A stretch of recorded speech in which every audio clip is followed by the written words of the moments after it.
Apple's all-dropping event is officially set for September 9th, and that's basically tomorrow. And the rumors are coming in, for sure. So from the iPhone 17 lineup to the Apple Watch Ultra 3, and even the new potentially AirPods we're getting, let's run through all of the biggest last-minute leaks you need to know before the event happens on Tuesday.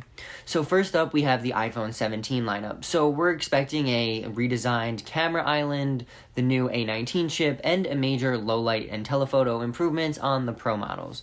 So the big curveball this year is actually going to be a brand new iPhone 17 Air, and this model is rumored to be using an ultra thin, as it's ultra slim at 5.5 millimeters and lighter than any iPhone before. So think of it as Apple's most portable iPhone yet, slotting right between the standard and the Pro model.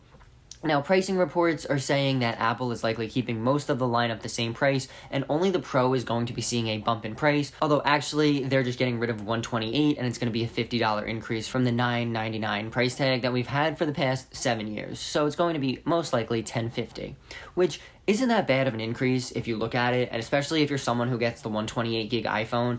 As someone who has a Pro Max and gets 256 because that's the cheapest option, I've found myself, as the years are going on and Apple slowly increasing the storage, I've kind of been needing more and more storage. Currently on my iPhone 16 Pro Max, I'm using 151 gigs of my 256, so I have about 104 remaining. So I have a long way to go before I would fill this up, as I keep everything in the cloud. But between the Apple Intelligence and everything else, it's starting to make sense to me as, okay, just make it bigger, and for the 50 extra bucks, I don't think it's that big of an increase, in my opinion. Now, the 17 Pro and Pro Max are where the heavy hitters land. So alongside the A19 Pro chip that we're getting, Apple is rumored to be pushing an improved battery life and thermal management system, and even new finishes. So we're talking possibly a bronze/orange color and navy to be joining the lineup. And yes, the redesigned top camera bar, that camera island, is expected to be on the Pros as well, making it look more unique than ever. And this design has really grown on me, and I actually really like it, and when I see my 16 Pro Max, it's starting to look a little dated to me.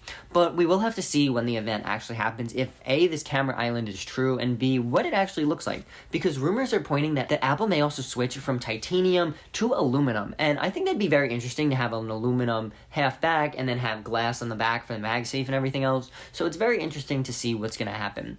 But next up is the Apple Watch Ultra 3, and this is shaping up to be a serious upgrade. So we're talking about a larger display with better resolution, a new S11 chip, and possibly even satellite messaging support. Health-wise, there's actually chatter around a new blood pressure detection/monitoring and improved sleep apnea monitoring, though Apple may frame this as a preview feature coming later, and of course the Ultra 3 will still come in that natural titanium and black color. But I have to say, this blood pressure monitoring is something that I think is going to help change the way that people are looking at the Apple Watch. We just got blood oxygen back in the United States, which I'm so happy for, and I kind of think this might be why.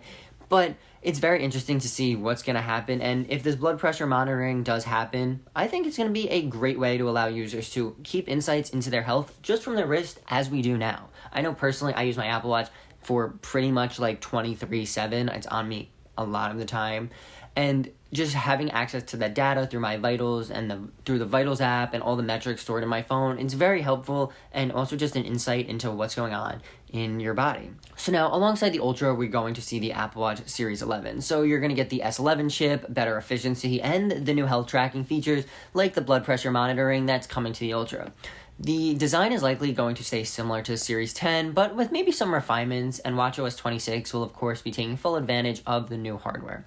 We could also see potentially AirPods Pro 3 with the rumors of having a heart rate sensor and a new compact case design. And Apple may even be planning a HomePod 3 for this event, which might come with an OLED display on top for an at-a-glance info view.